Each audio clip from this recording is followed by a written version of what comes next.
עכשיו, אם היו אומרים לכם שהנרקומן שפגשתם בדרך לעבודה, נגיד הבוקר, זה שביקש רק שקל, יהפוך עוד 10 שנים לכוכב טלוויזיה, הייתם מאמינים? גם גב מהישרדות לא ממש האמין, אבל זה קרה לו. מלא כוכב ריאליטי, עכשיו גם דוגמן.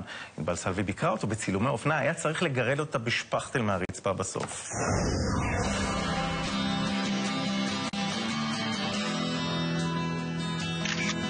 בין הקעקוע הענק לפירסינג בפטמה הכי קרוב ללב של גב הקשוח נמצאת האהבה החדשה שלו, הכלבה לולה.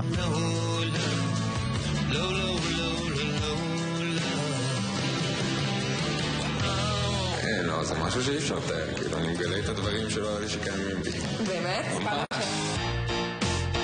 על הספה הזו בסטודיו של רון קדמי ששירז טל בעירום רק פינתה, גב מנסה להרדים עכשיו את לולה. בואי, תשמעי. אנחנו מפריעים לך פה לישון עם המיקרופונים?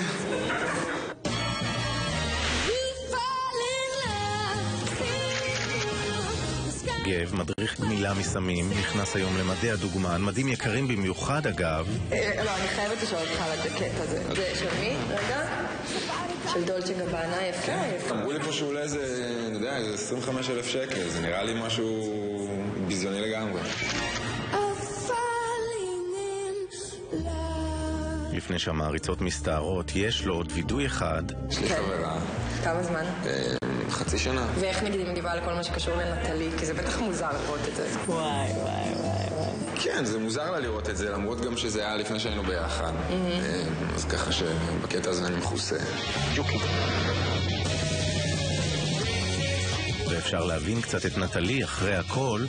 לא כל יום הגבר שלך מוכן לאכול בשבילך אפילו ג'וקים. אמרתי טוב, זה ג'וקים, זה בטוח רק נראה מגעיל.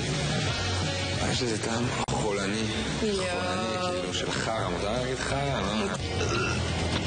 כמו ג'וקים שפשוט בתל אביב ונמצאים אצלי בדירה וזה הכי דוחה. רצחת אותם ככה לפני. כן, כאילו אני חשבתי שזה יהיה גם יותר בשבילהם. למות בגבוה.